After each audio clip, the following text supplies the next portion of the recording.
Well, this is Ken Auletta, John Huey, Hermione Malone, Adam Nagourney, and Jacob Shapiro. And we're all really pleased to be with you this morning. I want to, on behalf of the panel, make sure to thank Tulane University for hosting us, obviously the Book Festival for organizing this, and all of you for being here with us. It's really good to be with you.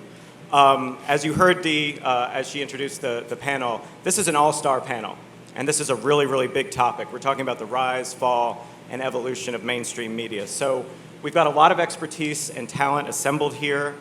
My challenge is to figure out how to cover this topic thoughtfully and thoroughly in only 45 minutes and make the most of this assembled talent here. And so the solution I've come up with is, instead of me just asking a question and everybody taking their turn to answer that one question, I'm really going to try to create a more dynamic, free-flowing conversation with a three-part structure. First, the last 50 years, how did we get here? What happened to mainstream media? What has caused sort of all the current turmoil? The second section is, let's talk about the current turmoil. I mean, we're reading about layoffs, we're reading about bankruptcies. There's a lot of sort of technological disruption happening. Let's really zero in on that and understand the problem, and also its effect on our democracy and our civic culture. And then finally, let's talk about the future. Let's find some reasons for hope. What are the challenges, opportunities, possible solutions? How do we leverage this technology for the good? And hopefully we'll come up with that and be able to end with some optimism. And so I do want to turn first to Ken Auletta, because as you heard, he's written all these best-selling books. He's covered every aspect of the media industry, not just in his books, but also for the New Yorker magazine. And so I sort of want to turn to you and just ask you, what are the big corporate decisions that led to all of the instability, change, and turmoil experienced in the media industry over the last several decades? When I think of the last several decades, I think the word that captures it for the media world, is that okay now? Sorry. The word that captures it is disruption. And I did a book some years ago called Three Blind Mice about the three television networks and how they were being disrupted. And if you go back to the early 80s, 9 out of 10 people in this country at night watch one of three networks on television. Those were their choices. Then Fox came in and added a fourth network. But they suddenly were disrupted in the 80s and 90s by a new technology. What was that technology? It was cable. And cable felt very secure, as did newspapers and magazines back in that period in the 90s. Then suddenly they're disrupted by what? The digital revolution. And suddenly, I remember I did a book on Google, and I opened it with the scene of Mel Karmazin, the head of CBS at the time, going to meet with the Google guys and saying, you know, you guys should buy a $2 million Super Bowl ad for 30 seconds. And he said, you know, it's so great. People, you know, you can just sell it to, and they said, wait a second, this is not how it works in the digital world. Let me tell you how we do it. What we do is we actually target. We know if you're a football fan, you'll get this ad. You won't get it if you're a female and not a football fan. And he said, my God, he said, I don't want people to know whether the ads work and who it's going to. I want the mystery involved. I want to get them enthused and sell. And they said, that's inefficient. That's a stupid way to sell ads. And Mel Karmazin looked at them. This was in 2002. And he said to the two heads of Google and their CEO, Eric Schmidt, you guys are effing, he didn't use effing, with the magic. And in fact, they were. And that's what happened. So suddenly, the cable industry is disrupted by digital. And what happens then? The digital world and cable and newspapers are all disrupted, and Hollywood is disrupted by what else? The digital world and streaming. So movie theaters are declined. Studios don't have the ability to sell to distribution, you know, to other places in cable. And that is, and now when we look, the final piece of potential disruption is artificial intelligence. And people wonder, how will that disrupt my business? So I think, when I think of the last 50 years, the word disruption and the media are joined. So I want to jump over to John, because one thing that wasn't mentioned when Dee introduced him is that when he was a Shorenstein Fellow at Harvard, he did an oral history called Riptide, the epic collision between digital technology and the news business. So what did you learn through Riptide, and was there an inevitability to the events that occurred? Well, everything that Ken just said, I agree with, which is unusual. But when I retired from Time Inc.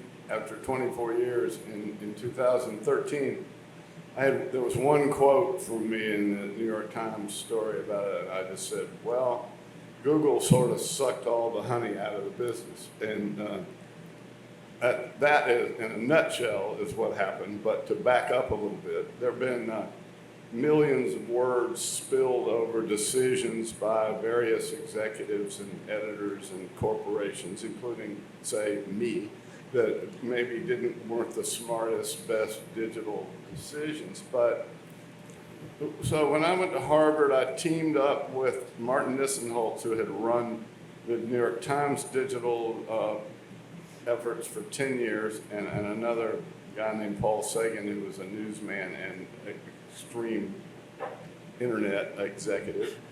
And we went back to try to find out if there had been original sin and if there were really villains and what trait. We did oral history. We interviewed 80 people from Tim Berners-Lee on down, the guy who invented the World Wide Web, on down to Craig Newmark, who Craigslist. And basically, what we concluded in the end was that this was an inevitable disruption, and it came in very definable stages. In 1994, well, first AOL built a walled garden of 30 million people, and people got used to communicating that way. And then in 94, Reuters, one of the biggest news services in the world, decided to give their product away to Reuters to Yahoo for free. That became the biggest online news service in the world. Then CNN built CNN.com, which then became the biggest news service in the world. So now all this news that you had previously needed to buy a newspaper or a magazine was right there on your computer. Now, at that time, people weren't getting it off their phones. It was a computer. And everybody didn't have broadband. So, flash forward. Google develops search-based advertising. They buy YouTube. So, Facebook comes along. We tried to buy Facebook for what we thought was a phenomenally high value of $1 billion, as Austin Powers said. And they laughed at us. And we said, no, we went $1 billion. But they didn't go for it.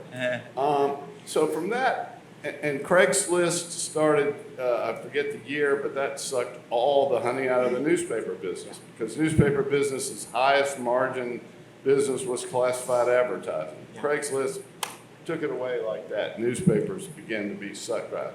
So from that moment on, everything that any mainstream publisher was trying to do or figure out, they were basically competing with YouTube, Google, and Facebook. And with the valuations on publishing and traditional companies, trying to do that, no matter what you did, you weren't going to get there. You weren't going to build the scale, you weren't going to have the value. So I want to make sure that we also, besides covering what actually happened, just understanding what could have happened if better decisions were made. So I want to kind of ask Jacob, do you think media could have handled the technology disruption better? I mean, you were running Slate, you were doing some innovative things there, but what, in retrospect, maybe could have happened better and saved us from some of this turmoil?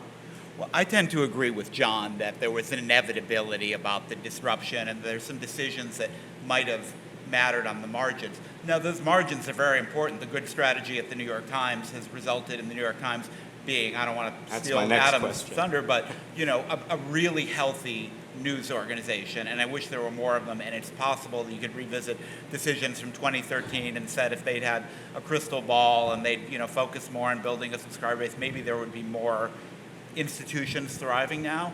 But I think the larger problem is, I've been an enthusiast of all this disruptive technology. I started working on the internet at Slate in 1996. I started making podcasts more than 15 years ago. I published an AI novel last year. I love the possibilities that come out of the technology. And I honestly think if you're a journalist, particularly if you're a young journalist who has an intuitive feel for some of the technology, there's never been a better time, because you can tell stories in all sorts of different ways. There's an element of creativity and openness to journalism that simply didn't exist when I came up in the business. But you have to pair that sort of, it's a wonderful time to be a journalist, with it's a brutal time to be a publisher. And it's a brutal time for journalism because the economic base is shrunk so much and is so fragile. And we tend to look at this from a U.S. perspective. And when you think how bad it is in the U.S., think how bad it is in countries that were just at the earliest stages of developing some forms of independent media, some independent publishers. And you look how closely the existence of independent media is tied to the emergence and survival of democracy. You look at what's happened to journalism in places like the Philippines or Brazil or Turkey, where go back to 2013, it looked kind of promising. Things were emerging. And now they have the combination of economic collapse of the media business with political persecution and without kind of institutions that can support that. I think it's a really dire situation. Right. So Adam, you not only work at the New York Times, you literally wrote the book about the New York Times. And I'm wondering, again, in the context of everything we've just heard, are there any lessons that we can take from the New York Times? Because it seems like they sort of got it wrong before they got it right, but now they're getting it really right. But is it a sort of sui generis situation, or can the New York Times offer lessons to everybody else in media? I mean, I think the thing to remember here is that this process where the New York Times became the sort of digital behemoth success I think it is today was not an easy process. It was a start and go process. And John mentioned Martin Niedzenholz was one of the key players in this, who was sort of pushing against this culture that was skeptical of the idea that people would read a newspaper on their phone, or that this whole advertising market would get disrupted like this. So if you go back, I went back, my book starts in '76, and I find documents going back to 1994 where you find a couple of outliers are saying, hey, this is the future of journalism. I found one from a guy named Rich Meisler writing to someone saying, hey, we have all these recipes. Why don't we set up a recipe kind of data bank and it'll get lots of readers? And all the executives at the Times were like, go around, right? Of course, now cooking is why the New York Times is one of the reasons the New York Times is so successful today. So I think the thing to understand about the Times is that it had to overcome inherent cultural resistance to this disruption, to this idea that people will consume and read and understand news in different ways, and that there's different ways to make it a profitable organization.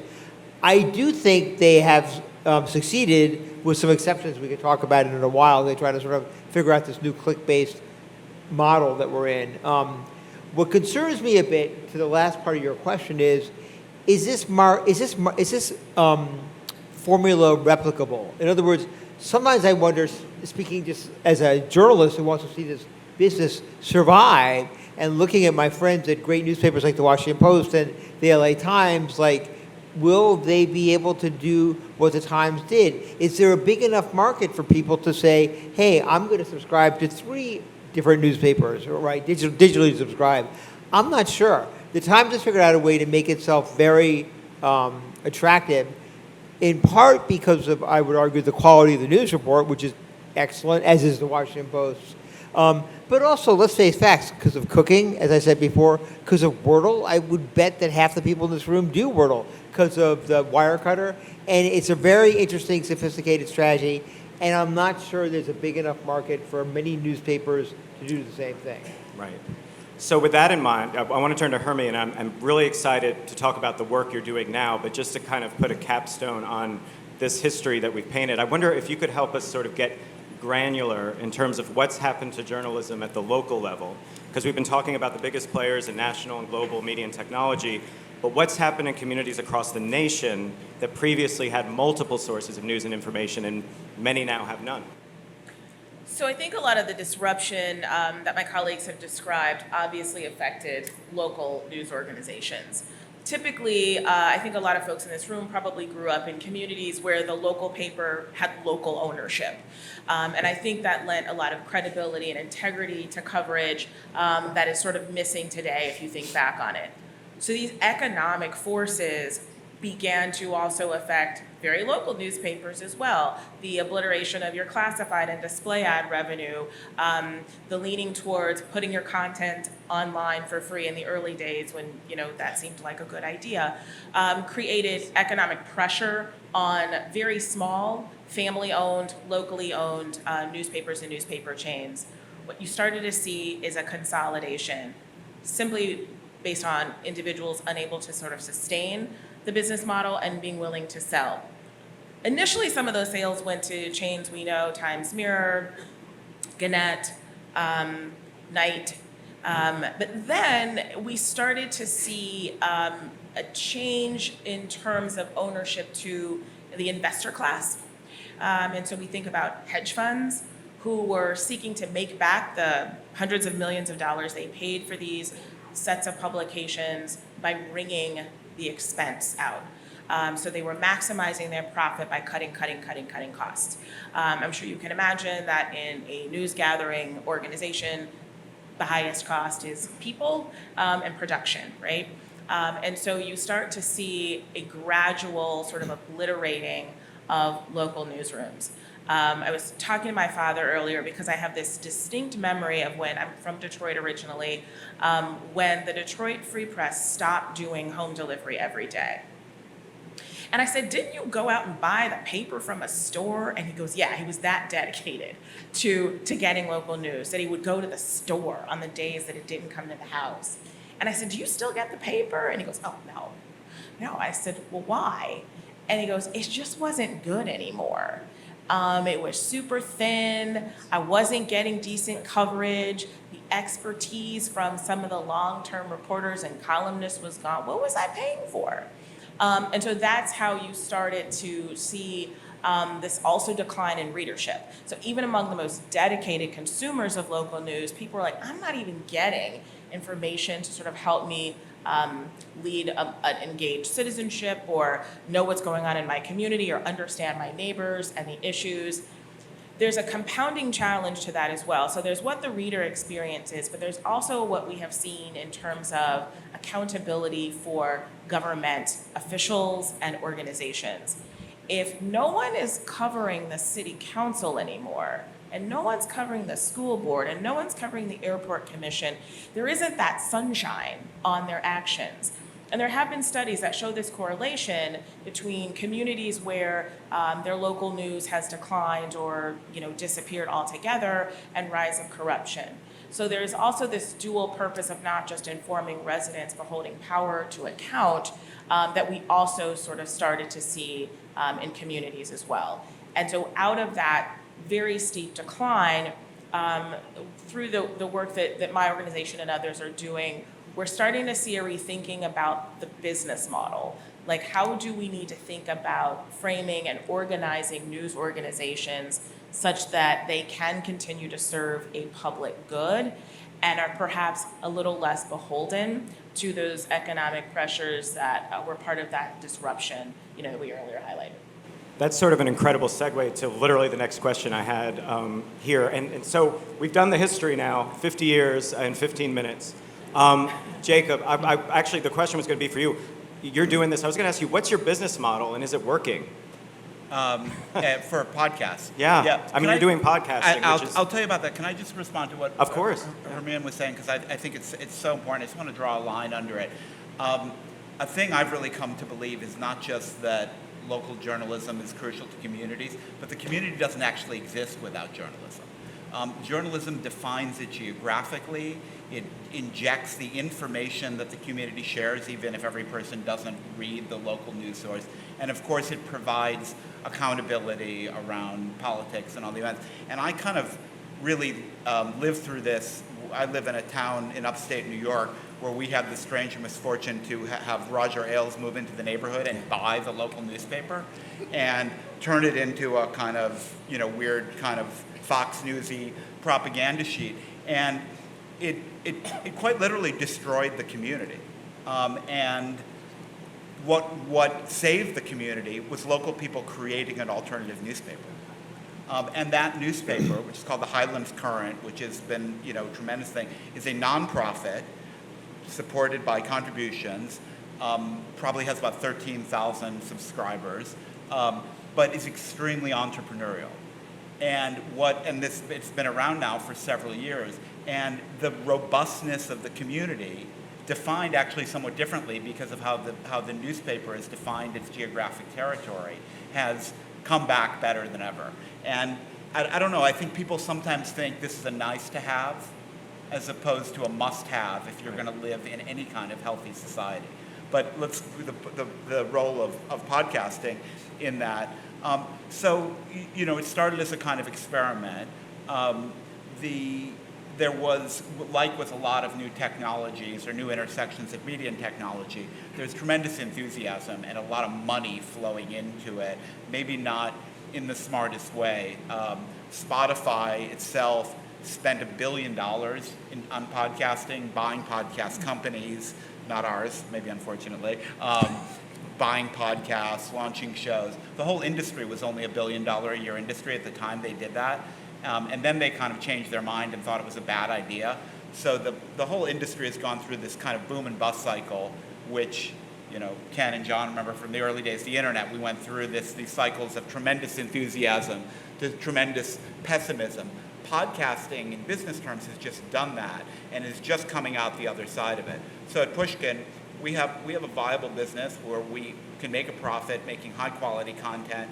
Most of our content is not news. We treat, a lot of it is journalism, and it's very important to me as someone coming into this field early that the podcasts that are doing journalism recognize the rules and responsibilities and ethics and practices around journalism, because many of them don't in a very basic way. There were lots of successful podcasts early on that were essentially audio plagiarism of things other people had written. So I think with any new medium, establishing the standards is really important. But yes, I think the business works, but I don't think the business, even the business working in podcasting, doesn't begin to address this issue around either local news or national news or international news. Okay, good segue to go back to Ken. So you've been, obviously charting all of this kind of in the corporate media sector, and where do you think we are right now? Like, is there going to be more bleeding? Are we going to see more sort of decimation of media and journalism over the next several years, or have we hit the nadir and there's bright spots that you see that may be working at a commercial level or even in the nonprofit sector, since we're talking about that? I think you pick and choose. I mean, there's some good news out there. There's some bad news out there. You can find some nonprofit things that are very exciting. What the New York Times is doing is very exciting, but I agree with Adam. I don't know how you replicate that if you're at other newspapers like the LA Times, as you mentioned. But there are lots of encouraging things going on out there that are exciting. But they're also, in a way, it's a war between your heart and your head. In my heart, I wish the success would be magnified and there'd be many more of them. And I want to believe that there will be many more of them. In my head, I look at it and I see, look at the death of local news all around the country. Look at the inability of newspapers to do what the New York Times has successfully done. And I get very depressed. So I'm both optimistic and pessimistic at the same time. All right, well, let's bring you out of your pessimism by going to Hermione and talking about the work of the American Journalism Project and exactly what you're doing to establish and incubate new local news projects all over the United States. So the American Journalism Project has a hypothesis, which is that the traditional business model, which is sort of profit-driven for journalism, has proven to be a bit of a failure. Obviously, there are outliers. And so what if we approached thinking about journalism and news and information as a public good worthy of public support through the lens of nonprofit journalism? We're a venture philanthropy begun 5 years ago, and we have invested over $53 million in nonprofit local news organizations across the country.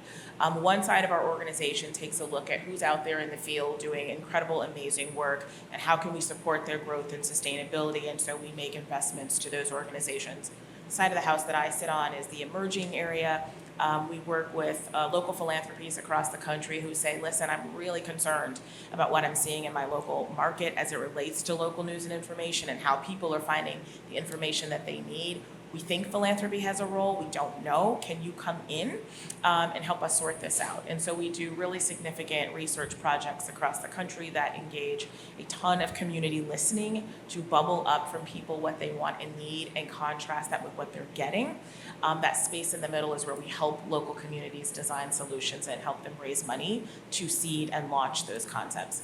The other work that I do is the part of my job that I think is the most fun. I run an incubator for journalists who have promising ideas of new nonprofit news organizations and models that are going to fill needs in their communities. So right now we have 4 concepts that are looking at solutions for Oregon, Miami, Phoenix, and Boston. I think the thing that's important to remember, well, there are 2 things. One is that I don't think there's a silver bullet.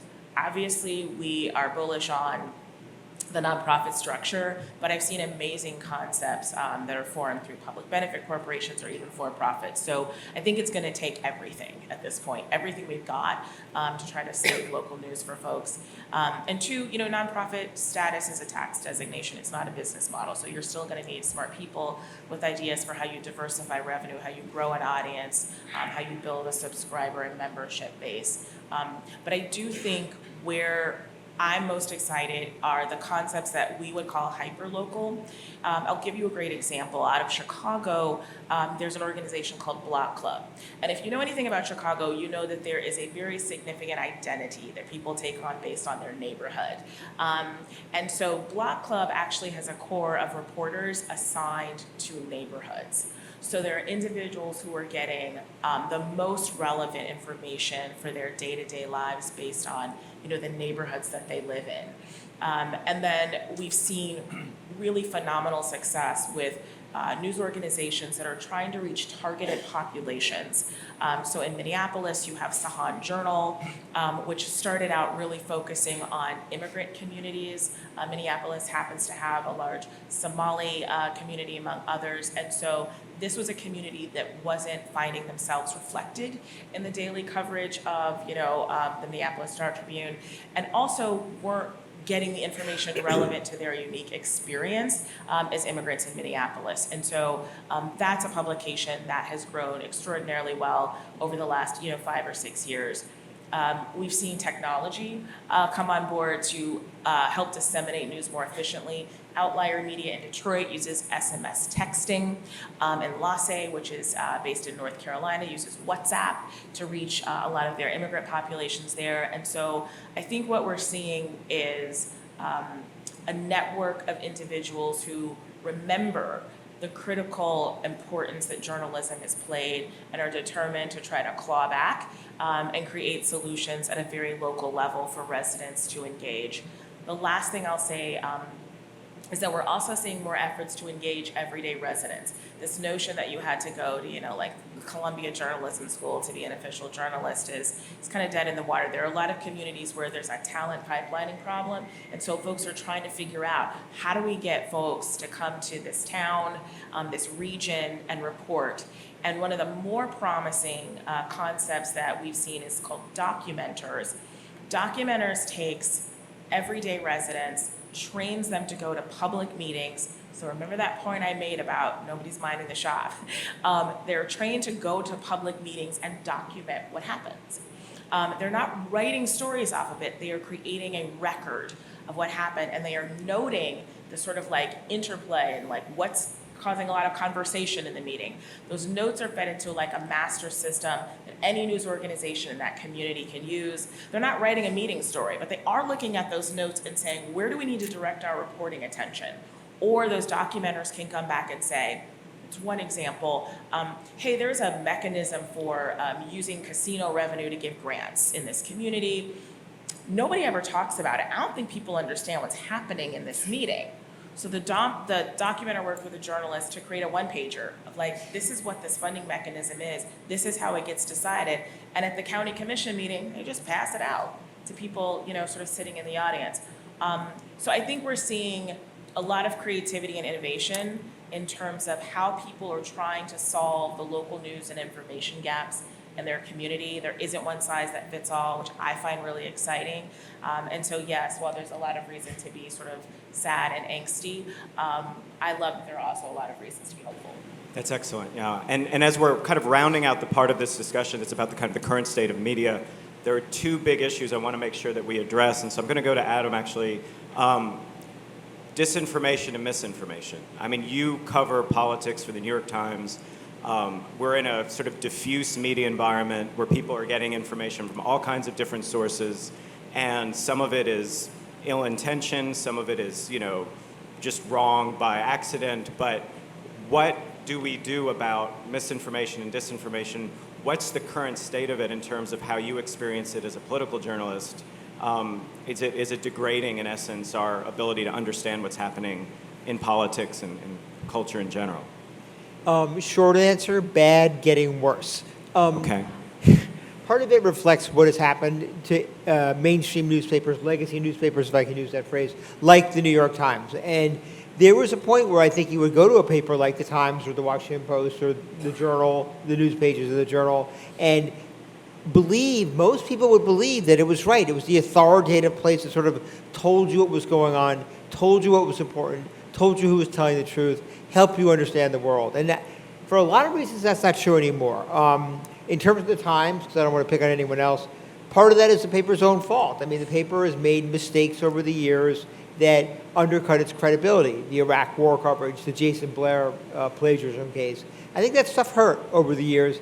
But I think what's important to remember is that it fed into what I would argue, and other people here might have a better idea about this, was a concerted effort by the right to delegitimize papers like the Times as authoritative sources of information for all kinds of obvious and maybe, as we see today, successful reasons, right? It worked, right? So there's no one paper or one news organization, CBS, ABC, NBC, for your original argument, where people can go, hey, this is where I can go to find out what's going on. So it's a real diverse situation. It's a really disruptive situation.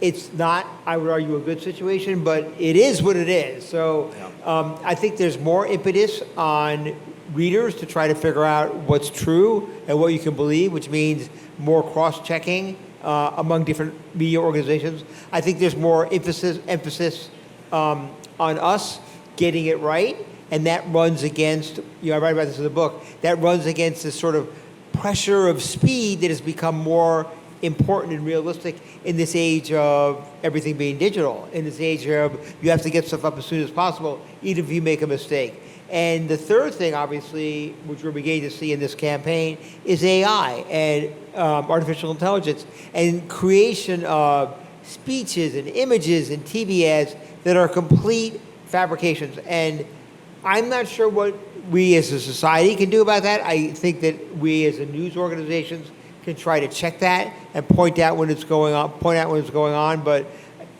I can't say I'm particularly optimistic about where we are right now. I have faith in this country and the media in general, so I think we'll end up in a good place. Yeah, and so we're circling around this. The other big issue I want to make sure we touched on is democracy. In essence, the what has happened to our media landscape that has either contributed or, been coincidental and parallel with sort of some difficulties that we're experiencing in the sort of quality of our democracy and our civic discourse. And so I'm just going to ask John to sort of, if you could help us understand, how much of what we're experiencing in our politics and our civic and civil life in this country is related to all of these forces that we've just charted over the last 50 years that have sort of hurt our media landscape. Well, I think both of those topics that you've been talking about really play into that. One is this idea of the news desert. And, there's no problem for rich people getting quality information, whether they're rich right-wing people, rich left-wing people, or rich apolitical people. They pay here and there, they get news.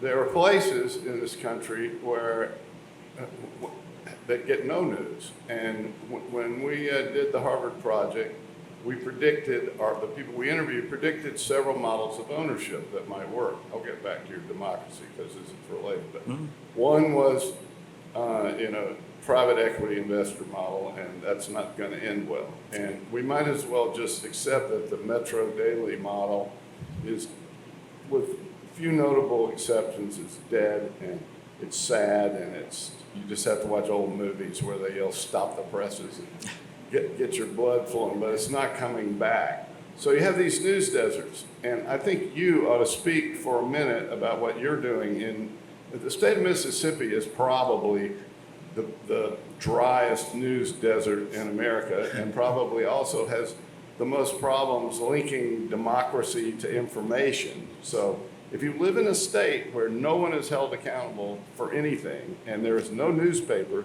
that covers your government, the first thing that happens is people start stealing. The second thing is, after they've got the stealing going, then they start subjugating people and basically ruining, and then there's no democratic voice. So you, in your job, are doing what? Well, so Deep South Today is a nonprofit news organization. We've got two newsrooms. One is Mississippi Today, and one is Verite News here in New Orleans.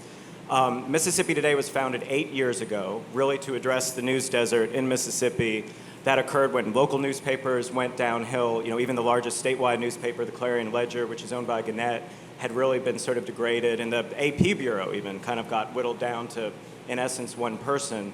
And so, over the last several years, thanks to the support of philanthropy and what we call sort of members of the readers in Mississippi, Mississippi Today is now the largest newsroom in Mississippi. It won the Pulitzer Prize for local reporting last year.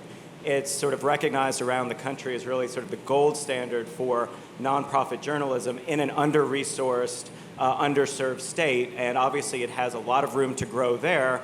But now, as part of sort of this larger regional approach, Deep South Today, where we're really trying to provide, in essence, sort of that business infrastructure and backbone to support more local journalism in more underserved and under-resourced areas across the Deep South. And so I'm bullish on the model, obviously. I think it works. And the other thing I'll say just really quickly is, and this kind of speaks to some of the things you all talked about in terms of what journalism means to weave sort of a community and culture together, is that where news has gone away in local communities, I think there's this period where people sort of enjoy it, where there's no watchdog, there's no pesky reporter asking inconvenient questions, until everyone realizes that all of a sudden, as a community, they're not taken seriously either internally or externally because there's no source of information. There's nowhere to find out about people running for office or what's going on at the school board or the city council. And so there are examples now of, for instance, the Chamber of Commerce in Worcester, Massachusetts decided to start a nonprofit newspaper because they realized that they couldn't attract talent or business to their community without there being a news sort of organization, because people would come in and they'd go, so where do I find out what's going on? And they realized that it just hurt the community from sort of a civic and business standpoint. So to get back to you. democracy, one of Right. the models that we predicted was also the philanthropic model. Yeah. We've seen one example here, one example there. Probably the biggest, most successful one right now is ProPublica, which has grown to have a $50 million budget. And they break all kinds of big stories that you all know, but you don't know that they came from ProPublica. They're often funded by something like the Marshall, they're not, in partnership with the Marshall Project, in partnership with local publications, television stations, even CBS. But, so they break these stories. ProPublica is the reason why the Supreme Court adopted a ethics code recently. There's no evidence that anyone is abiding by it, but they have adopted an ethics code from the Supreme Court because of philanthropic journalism. But when you get to the bigger issue of democracy, the problem is, how do you distribute this information in an impactful way to an audience larger than the X number of people who are willing to pay for the New York Times or the Wall Street Journal? That's several million people, but they're all people with money and education, and they're inclined toward wanting to have it. But now, so ProPublica or Mississippi Today or all your projects in those local towns, they break this news, and it's important. But we have lost any sort of, you mentioned this already, we've lost any sort of community that's outside this bubble. And the answer will never be on cable news, because as I said yesterday, or tried to say, but forgot the word, cable television is designed on the right and the left to do one thing, to raise your cortisol level and have you very excited. And so the big challenge is finding that separating reality from desert from disinformation. Absolutely. Do you look like you were trying Well, to? yeah, I mean, I think I sort of have two concerns about nonprofit journalism, and one is that it won't work, and the other is sort of what if it does. So, I think we have these really successful models, ProPublica, Texas Tribune, Mississippi Today, and we're all rooting for them, and it's fabulous to see them succeed. But I think the scaling problem may be insurmountable, and that may be partly in the nature of nonprofits or hybrids. They just don't scale as naturally as a for-profit business model. But I also think so many of them, if you look at them, are really, they're exceptions based on circumstance. Someone who's, the founder of the Texas Tribune is a friend of mine. I've watched that project, and this guy, Evan Smith, is a brilliant entrepreneur. And they have that, I think, because he was able to create an entrepreneurial news organization structured as a nonprofit. Now, maybe that's a model, and other people are trying to follow it, but I'm just concerned that there's nothing that's going to be scalable. But let's hope for the best and say there are hybrids that scale. One thing I'm really concerned about losing is competition in journalism. I think the competitive nature of journalism drives so much of it. And if you look at it in terms of national history, just take the competition between the New York Times and the Washington Post. Produce the Pentagon Papers, the New York Times won. Produce Watergate, the Washington Post won. But during the Trump years, the competition to cover Trump, to investigative coverage of Trump, between the New York Times and Washington Post in particular, drove our knowledge and understanding and accountability to the extent we had it. And I worry that in a more cooperative environment, which has many good and pleasant things about it, you may lose that essential competitiveness that drives so much reporting. We don't have it at the local level. I don't see it coming back. Go ahead. Well said. The thing I worry about is when you talk about democracy is the politics that affects all the things we do. For instance, one of the things the internet did, it democratized information. So people can get information from lots of different sources. And then the social networks with their algorithms decided they could drive you to the stuff you want. And increasingly we live in a polarized society where people seek the information and the facts as they believe are facts that they want. And it's very hard to bring people together when out there people say, I get my facts from Fox News, and other people say, I get my facts from the New York Times. Well, they compete, and there's no universal fact. And so the politics of this country really drives part of what we are able to do in the media. Right. So one question, we're down to 2 minutes here, so I definitely want to make sure we're sort of talking about the future.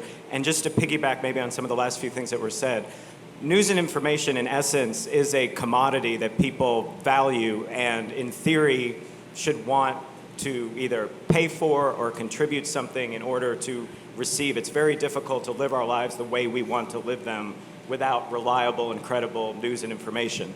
So I'm kind of throwing this question out because it's the end, and I'm kind of offering the opportunity to anybody to talk about this.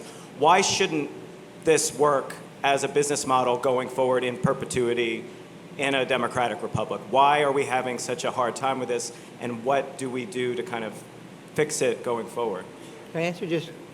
Yeah, no, Adam and then Yeah, John. this is Sure. a very parochial. It never worked as a model. The model was always a bundle. It was always a package of things that included advertising.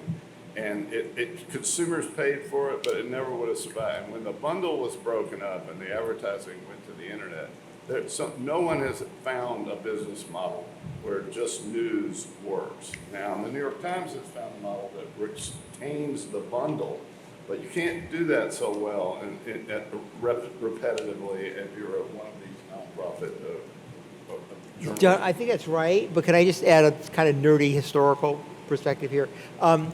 Over the years, when the New York Times faced financial crises, which happened every 20 years with the business cycle, they always tended to put more money into the product, if I may use the word product. I think the old cliche was more tomatoes into the soup, right?